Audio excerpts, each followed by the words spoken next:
tidur, banyak batuk, banyak teman di sini yang sakit karena perubahan cuaca. Saya langsung tampilkan.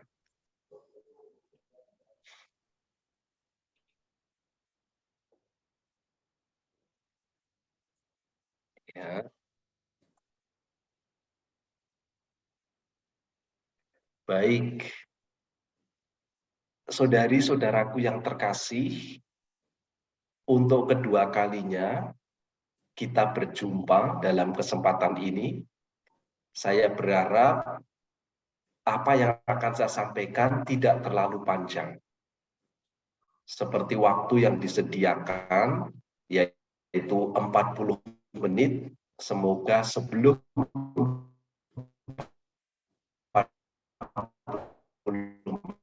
menit saya sudah bisa menyelesaikannya. Hamba yang menderita. Bagi saya, ini bukanlah sebuah ajaran, bukanlah sebuah doktrin dari gereja, tetapi adalah pengalaman hidup. Barangkali juga pengalaman hidup kita semua, tapi minimal pengalaman hidup saya dan juga sejumlah orang yang pernah saya dengarkan melalui aneka macam cara. Tema Maria, Ibu para hamba yang menderita, memberikan sebuah gambaran tentang seorang ibu, seorang hamba, dan seorang yang menderita. Namun, sebelum berbicara tentang ibu, tentang hamba, dan yang menderita, saya ingin berbicara tentang Maria dulu. Kita mulai dengan Maria. Maria adalah seorang gadis yang saleh. Sudah tidak terbantahkan. Kita temukan di dalam kitab suci. Seorang yang penuh rahmat juga tertulis di dalam kitab suci. Tuhan sertanya juga tertulis di dalam kitab suci, dikatakan oleh malaikat. Kita peringati pada tanggal 25 Maret, beberapa hari yang lalu, Maria menerima kabar sukacita. Semuanya itu sudah ada di dalam kitab suci, dalam kata-kata yang disampaikan oleh malaikat. Malaikat adalah utusan Allah. Dan kemudian kalau dilanjutkan, ketika sudah mulai ada pembicaraan dalam anunciasi atau dalam penerimaan kabar sukacita antara Roh Kudus, antara malaikat dan Bunda Maria, muncul kata-kata yang disampaikan, Roh Kudus turun atasmu dan akan mengandung Sang Sabda yang adalah Putra Allah. Ia menjadi bunda Sang Penyelamat. Kita bisa menambahkan, apa yang sudah saya tulis itu begitu singkat, Anda bisa tambahkan dengan gelar-gelar Bunda Maria yang kita bisa temukan di dalam litani. Aneka macam, begitu banyak. Anda bisa juga tambahkan dalam devosi pribadi Anda. Bagiku, Maria itu siapa? Anda bisa taruh di dalamnya. Maria yang sedemikian istimewa ini, mungkin barangkali orang akan berpikir, orang yang berkualitas tinggi, orang yang terpilih, hidupnya pasti luar biasa. Pasti akan dipenuhi dengan rahmat, akan dipenuhi dengan sukacita. Setiap hari tersenyum, tidak akan ada masalah, tidak akan sakit, tidak akan tersentuh oleh aneka macam godaan dan lain sebagainya. Barangkali pikiran dunia demikian. Mungkin juga pernah kita juga tergoda demikian. Aku berdoa banyak. Aku merasakan rahmat Tuhan yang berlimpah-limpah. Aku juga aktif dalam aneka kegiatan rohani. Juga setia di dalam doa. Aku percaya Roh Kudus menghinggapiku. Dan setiap hari yang ada adalah aku tersenyum, berbuat baik pada sesama, beramal pada masa prapaskah juga, pantang puasa yang sangat kuat, dan lain sebagainya. Daftarnya bisa dilanjutkan sendiri. Dan aku juga seorang Kristiani yang benar-benar ingin menjadi murid Kristus yang sejati. Anda bisa tambahkan lagi kualitas-kualitas Anda. Itu yang boleh kita pikirkan. Maria luar biasa. Namun, saya ingin teruskan, Maria adalah pribadi yang komplit. Mengapa? Dia punya kualitas yang teruji di dalam segala deritanya. Itulah kenapa saya ingin menyampaikan yang Anda semua sudah tahu. 7 duka Maria. Kita semua sudah tahu, sudah hafal. Maria yang dikatakan di dalam gereja, dikatakan sebagai wanita unggul di antara kita. Kalau boleh dikatakan juga di dalam doa Salam Maria, Maria itu terpuji di antara wanita. Inilah ujiannya, yaitu Maria yang luar biasa, yang penuh dengan kualitas, dia teruji di dalam duka-dukanya. Nubuat Simeon. Dan kita semua sudah tahu nanti jantungmu akan ditembus oleh pedang. Sebuah nubuat penderitaan. Mungkin kalau secara manusiawi kita akan mengatakan, wah aku tidak mau. Oh tidak mungkin Tuhan akan melindungiku. Saya tidak mungkin akan menderita. Tuhan pasti melindungiku. Maria menyimpan itu semua. Kata-kata Simeon. Lalu harus melarikan Yesus ke Mesir. Bukan sesuatu yang mudah. Sambil kita ingat mungkin, banyak saudara-saudara kita, saya sedang di Eropa. Berapa ratus atau berapa ribu orang yang tenggelam di Laut Mediterania, yang ingin melarikan diri dari kemelaratan, dari peperangan, dari penindasan di negara asal mereka, ingin menyeberang ke Eropa, dan mereka tenggelam di Laut Tengah, Laut Mediterania. Melarikan diri itu bukan sebuah sukacita, menderita. Kemudian, begitu sudah kembali, kita dengar cerita di dalam kitab suci, Yesus yang hilang di bait Allah. Yesus putranya yang membuat repot.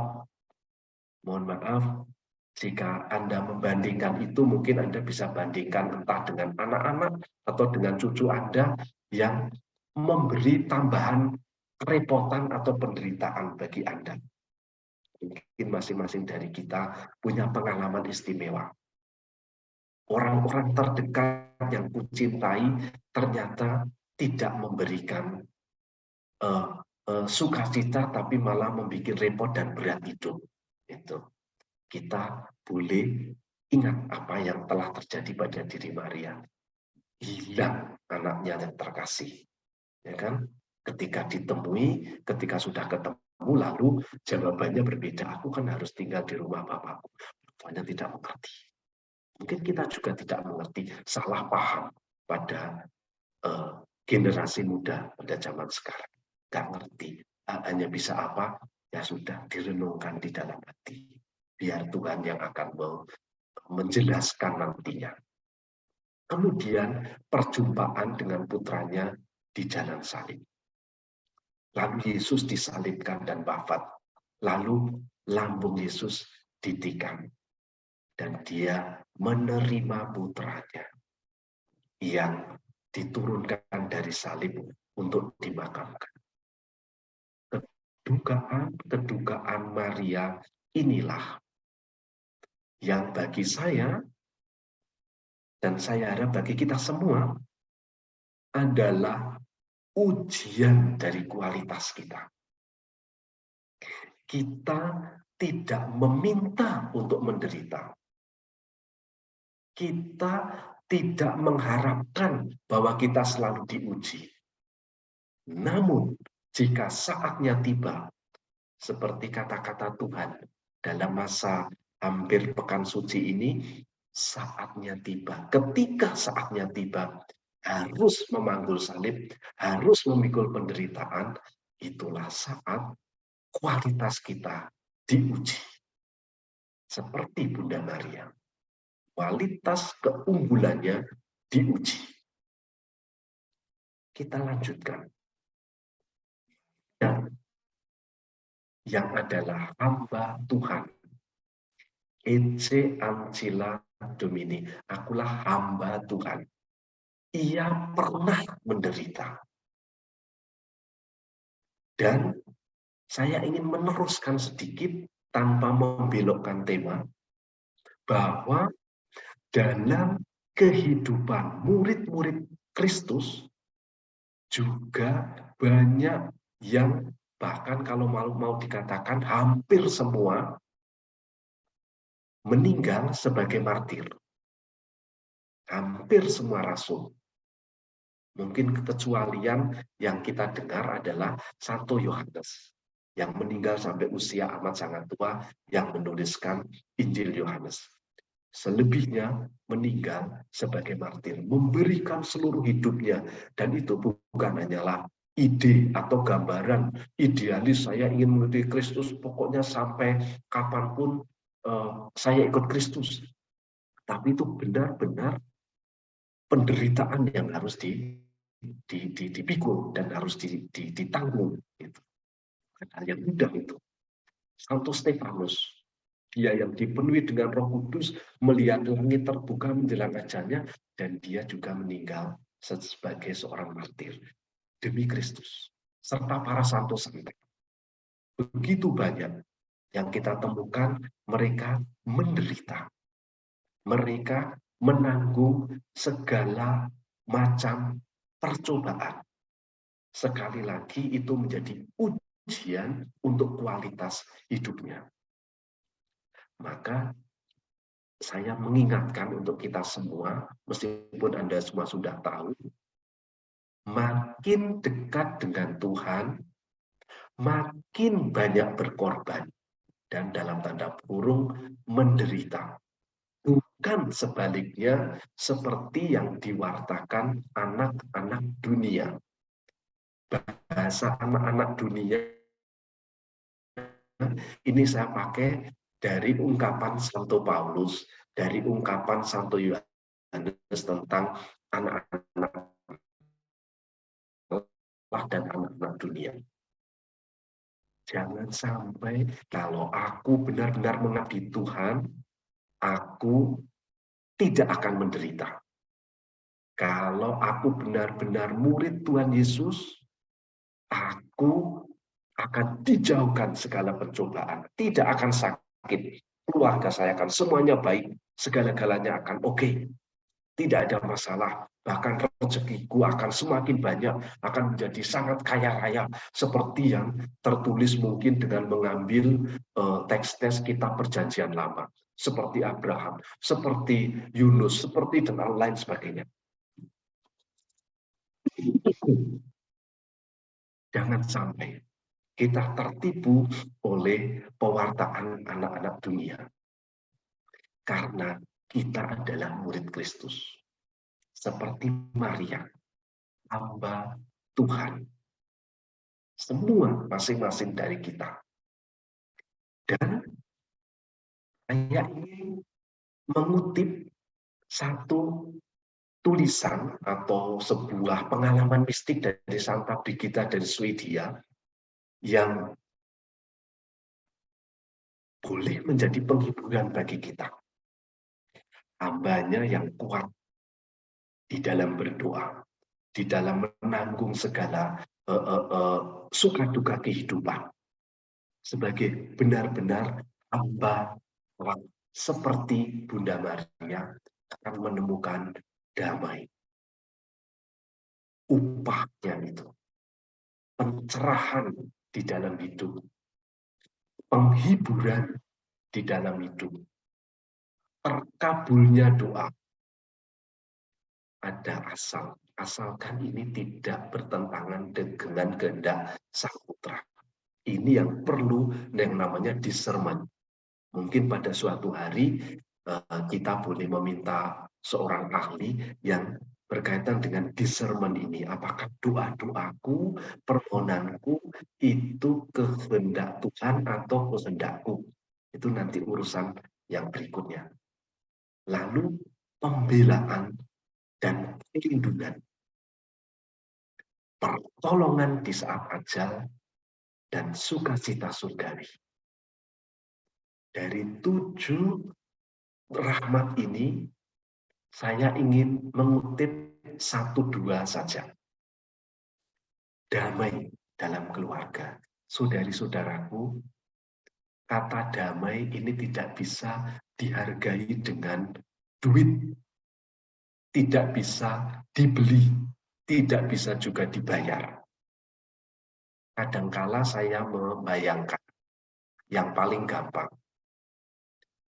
Seandainya kita harus memberikan gaji kepada Paus Fransiskus, kira-kira gajinya berapa Paus kita itu? Mungkin kita bingung akan memberikan angkanya. Mungkin kalau digaji sekian terlalu kecil, digaji sekian masih kurang, digaji sekian mungkin terlalu mewah. Itu persis dengan damai. Anugerah Tuhan, rahmat dari Tuhan yang dinamakan damai, itu tidak bisa dihargai secara duniawi, hanya bisa dirasakan di dalam hati. Ada damai. Apapun yang terjadi, aku merasakan damai. Sama dengan pencerahan dan penghiburan. Tidak semua orang menerima, maka itu dikatakan rahmat yang istimewa. Sebuah pengalaman yang kita kadangkala tidak bisa menjelaskan, tapi menerima begitu saja. Ada penghiburan. Ada banyak orang yang mengalami satu masalah itu sudah panik, sudah kepo kalau bahasa orang sekarang. Tapi ada yang menemukan ketenangan, diam dan berdoa, di situ mendapatkan penghiburan. Justru dengan penghiburan itu, kita bisa mensikapi segala pengalaman hidup kita dengan lebih bijaksana. Saya lanjutkan dengan poin yang berikut.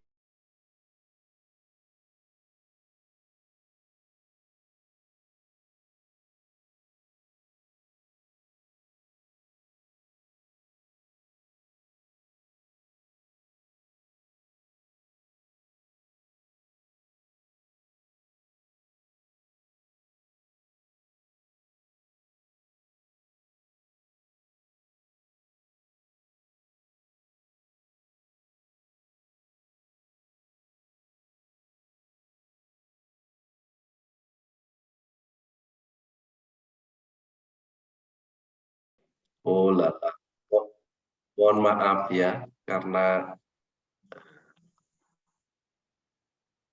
oke. Ini gimana tadi? Ya, mohon maaf, mungkin kami yang punya gangguan internet. Ya, yang terakhir tadi yang saya sampaikan, pertolongan di saat ajal. Mungkin ini boleh menjadi permintaan kita. Kita tidak tahu kapan kita meninggal, namun kita boleh memohon setiap hari. Yang pernah saya dengar, saya bukan saksi mata, saya dengar tentang ibu saya, ibu kami, karena kami berlima, saya yang paling kecil dalam keluarga. Hampir setiap kali dalam doa-doanya, di tahun-tahun terakhir masa hidupnya, beliau selalu mendoakan, Tuhan, saya sudah capek, kalau mau dipanggil, monggo, silahkan. Saya mau mengatakan, kata pertolongan di saat ajal itu bukan sesuatu jatuh dari langit, tapi juga persiapan dalam hati kita. Kepasrahan hati.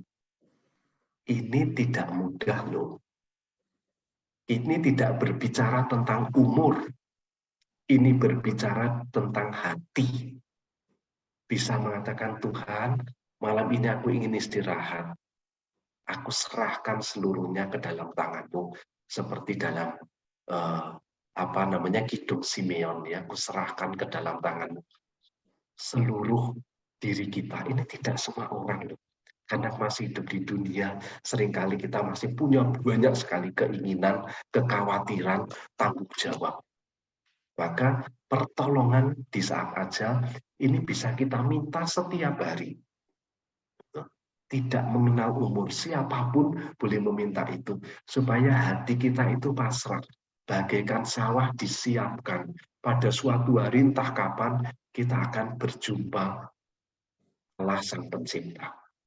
Tapi harus disiapkan, dibajak dulu, supaya sawahnya disiapkan, supaya semuanya rapi, sehingga bisa pergi dalam keabadian dengan ketenangan. Ini sebuah anugerah yang membutuhkan persiapan hati dari kita. Tidak mudah, tapi tidak mustahil. Dan sukacita surgawi ini sebuah ungkapan yang mungkin sering kita katakan, tapi pertanyaan bagi kita adalah, sukacita surgawi ini bukan hadiah nanti di surga, tetapi kita cicipi sejak sekarang. Apakah aku bisa damai dengan hidupku, dengan keluargaku, dengan aneka macam hal di sekitarku, termasuk dengan penyakitku, dengan kekuranganku, dengan mungkin bagi yang sudah usia tertentu merasa sudah tidak kuat seperti dulu, apa aku bisa menerima diri atau tidak? Sehingga orang yang penuh sukacita itu bukan orang yang tidak punya masalah, tetapi orang yang bisa menerima masalah. Orang yang bisa damai dengan penderitaan dan kesulitan. Sehingga hidupnya itu memiliki ciri-ciri seperti Maria. Tetap dekat dengan Tuhan yang diabdinya. Dan ini yang ingin saya teruskan, bacaannya cukup panjang. Dari Filipi 3 ayat 1-11. Bersukacitalah dalam Tuhan. Hati-hatilah terhadap pekerja-pekerja yang jahat.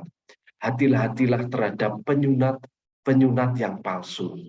Karena ini saya kecilkan dulu. Ya. Penyunat-penyunat yang palsu, karena kitalah orang-orang bersunat yang beribadah oleh Roh Allah dan bermegah dalam Kristus Yesus dan tidak menaruh percaya pada hal lahiriah.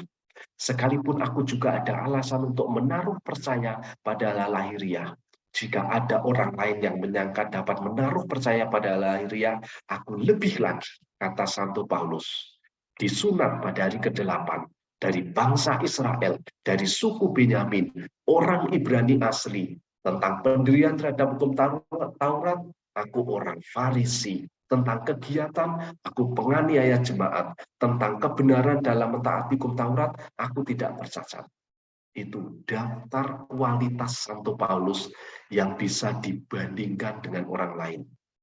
Ya kan? Saya ini seperti ini, pokoknya tak bercacat, aku yang paling hebat. Tetapi Apa yang dahulu merupakan keuntungan bagiku, sekarang kuanggap rugi karena Kristus. Malahan segala sesuatu kuanggap rugi karena pengenalan akan Kristus Yesus Tuhanku lebih mulia daripada semuanya. Oleh karena dialah aku telah melepaskan semuanya itu dan menganggapnya sampah, supaya aku memperoleh Kristus dan berada dalam Dia, bukan dengan kebenaranku sendiri karena mentaati hukum Taurat, melainkan dengan kebenaran karena kepercayaan kepada Kristus, yaitu kebenaran yang Allah anugerahkan berdasarkan kepercayaan. Dianugerahkan berdasarkan kepercayaan. Yang kubagi ialah mengenal Dia dan kuasa kebangkitannya dan persekutuan dalam penderitaannya, di mana aku menjadi serupa dengan Dia dalam kematiannya, supaya aku akhirnya beroleh kebangkitan dari antara orang mati. Mohon nanti dibaca kembali, dicatat, ini luar biasa. Salah satu contoh seorang hamba Allah yang luar biasa. Dia punya kualitas, tetapi kualitas itu teruji dalam seluruh hidupnya, termasuk dalam penderitaannya. Siap apapun menderita, karena dia percaya akan menjadi serupa dengan Dia dalam kematian, dan dia akan beroleh kebangkitan dari antara orang mati. Itulah harapan semua hamba Tuhan, seperti Bunda Maria, seperti Santo Paulus. Dan saya mengajak kita semua, janganlah kalau kita menderita sendirian. Namun seperti Maria, tanggunglah penderitaan bersama Roh Kudus. Kata Roh Kudus adalah kuasa Allah yang dianugerahkan kepada kita secara istimewa setelah kebangkitan Tuhan. Hadiah terakhir dan terbesar yang dianugerahkan Kristus yang bangkit adalah Roh Kudus yang menuntun kita sampai pada kehidupan bersatu dengan Dia di dalam keabadian. Maka ini tidak boleh dilupakan jika kita benar-benar seperti Maria. Maria juga selalu dianugerahi Roh Kudus seperti doa Bapa kami, doa Salam Maria, dan juga dalam pembicaraannya dengan malaikat. Roh Kudus akan turun atasmu. Ini jangan pernah dilupakan. Kalau menderita, aku menderita seperti Bunda Maria bersama dengan Roh Kudus. Saudari-saudara, sangat singkat, nanti terbuka untuk sebuah tanya jawab. Tuhan memberkati, Bunda Maria melindungi kita. Terima kasih.